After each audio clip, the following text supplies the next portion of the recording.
Welcome to KR engineering and career guidance YouTube channel. KR engineering and career guidance YouTube channel వీక్షిస్తున్న వ్యూయర్స్కి స్వాగతం. ఇప్పటివరకు KR YouTube ఛానల్ని ఎవరైనా సబ్స్క్రైబ్ చేసుకోనట్లయితే వెంటనే మా ఛానల్ని సబ్స్క్రైబ్ చేసుకోగలరు.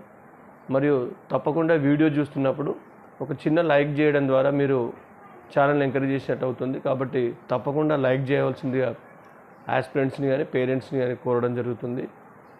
మరి ఛానల్ సబ్స్క్రైబ్ చేసుకోవడమే కాదు, లైక్ చేయండి. వీడియోస్ ఎవరైతే భవిష్యత్తులో ఇంజనీరింగ్ రాయబోయే స్టూడెంట్స్కి కానీ పేరెంట్స్కి కానీ ఈ వీడియో షేర్ చేయాలని కోరడం జరుగుతుంది.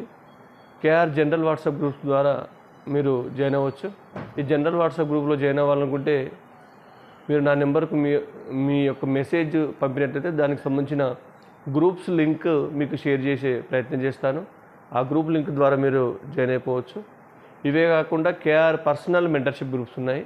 ఈ పర్సనల్ మెంటర్షిప్ గ్రూప్లో చేరాలనుకున్న అభ్యర్థులు మీకు ఎంసెట్ కావాల్సి అనుకుంటే ఎంసెట్లో కానీ, జేఈ జోసాకు సంబంధించి అయితే జోసా గ్రూప్లో కానీ, మిగతా ప్రైవేట్ యూనివర్సిటీకి సంబంధించి కావాలనుకున్న వాళ్ళు ప్రైవేట్ యూనివర్సిటీకి సంబంధించిన వాట్సాప్ గ్రూపులో మీరు జాయిన్ అవ్వచ్చు. మరి ఈ అవకాశం యూటిలైజ్ చేసుకొని ఎక్కువ మంది ఇంజనీరింగ్ ఆస్పిరెంట్స్ గ్రూప్స్లో చేరాలని కోరడం జరుగుతుంది. మరి ఈరోజు ఒక బిగ్ అప్డేట్తో మీ ముందుకు రావడం జరుగుతుంది. ఆల్రెడీ మనం కేఆర్ గ్రూప్స్లో మనం న్యూస్ రాగానే షేర్ చేసి ఉన్నాం.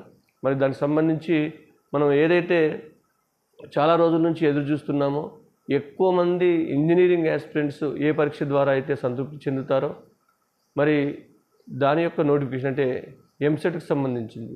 తెలంగాణ రాష్ట్రంలో ఎంసెట్కి సంబంధించిన షెడ్యూల్ ఈరోజు రిలీజ్ అవ్వడం జరిగింది.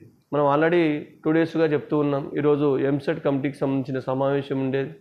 ఆ సమావేశంలో ఎంసెట్ కమిటీ సమావేశానంతరం ఎంసెట్ యొక్క షెడ్యూల్ను రిలీజ్ చేయడం జరిగింది. ఈసారి కూడా గతంలో లాగానే ఎంసెట్ను జేఎన్టీయూ నిర్వహిస్తుంది. కాబట్టి పేపర్స్ కూడా గత 2-3 సంవత్సరాలుగా ఏదైతే సరళి మెయింటైన్ చేస్తున్నారో దానిలాగానే ఉండవచ్చు.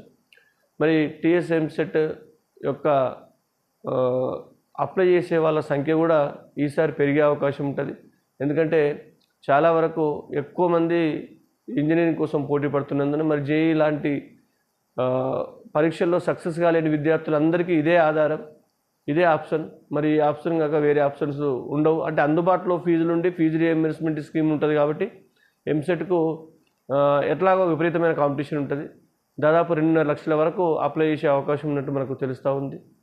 దీనికి సంబంధించి clear notification with details notification మనకు ఈ నెల 20న జేఎన్టీయూ వాళ్ళు రిలీజ్ చేస్తారు. మరి ఎంసెట్ కన్వీనర్గా కూడా గతంలో పనిచేసిన డీన్ కుమార్ గారే ఎంసెట్ కన్వీనర్గా ఈసారి కూడా వ్యవహరిస్తున్నారు. వారి ఆధ్వర్యంలో గత 2 సార్లు చాలా సక్సెస్ఫుల్గా ఈ యొక్క ఎంసెట్ అడ్మిషన్స్ జరిగాయి. మరి ఇది 3వ సారి కాబట్టి సక్సెస్ఫుల్గానే జరుగుతాయని మనం ఆశిద్దాం. మరి దీనికి సంబంధించిన నోటిఫికేషన్ యొక్క డీటెయిల్స్ 20 రోజు వెలువడితే 25 నుంచి మీరు ఎంసెట్కి అప్లై చేసుకునే అవకాశం ఇస్తారు.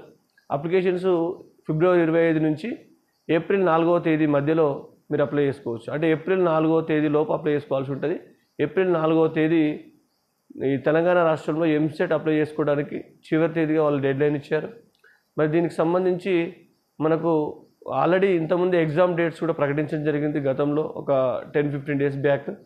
అందులో అగ్రికల్చర్ మరియు ఫార్మసీకి సంబంధించి మనకు ఏప్రిల్ 29-30 తేదీల్లో పరీక్షలు ఉంటాయి. మరి మనకు ప్రధానమైన ఇంజనీరింగ్ పరీక్షలు మాత్రం ఎంసెట్లో మనకు ఎప్పటి నుంచి అంటే మార్చి 2 నుంచి 5 తేదీల మధ్యన మనకు ఇంజనీరింగ్ సంబంధించిన పరీక్షలు జరగబోతున్నాయి. కాబట్టి విద్యార్థులందరూ మీరు జేఈ మెయిన్స్ రిజల్ట్ త్వరలో రాబోతుంది కాబట్టి దాన్ని చూసుకొని మరి ఇది మనకు ఒక మంచి ఆప్షన్. కాబట్టి ఎంసెట్ను ఎట్టి పరిస్థితుల్లో నెగ్లెక్ట్ చేయకుండా ఎక్కడ ఏ సీట్ రాకపోయినా చివరికి ఎంసెట్లోనే మనం అడ్జస్ట్ అవ్వాల్సి ఉంటుంది. ఎంసెట్లో టాప్ 10 అట్లీస్ట్ 20 కాలేజెస్ లక్ష్యంగా మీరు ప్రిపేర్ అవ్వాలి. ఎంసెట్లో మనకు చాలా అడ్వాంటేజ్ ఉంటుంది. ముందు మీకు చాలా వీడియోస్ ఎంసెట్పై వస్తాయి. ఎంసెట్లో నెగిటివ్ మార్క్స్ ఉండవు. మనకు కొంత స్టేట్ సిలబసే కాబట్టి దానంత విస్తృతంగా అంటే జేఈకి ప్రిపేర్ అయినంత విస్తృతంగా ఎంసెట్కు అవసరం లేదు. ఇది ఒక అడ్వాంటేజ్. మన స్టేట్ సిలబస్ చదువుకుంటే సరిపోతుంది. కాబట్టి ఇది కూడా విద్యార్థులకు కలిసి వచ్చే అంశం.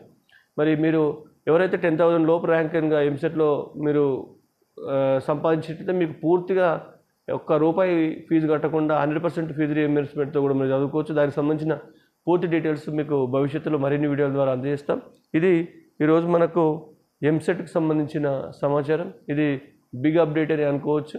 కాబట్టి ఆస్పిరెంట్స్ ఎంసెట్ను కూడా నెగ్లెక్ట్ చేయొద్దని, ఎంసెట్కి కూడా మీరు మిగతా ఎంట్రన్స్తో పాటు టాప్ ప్రియారిటీ ఇవ్వాలని కోరడం జరుగుతుంది. Thank you one and all.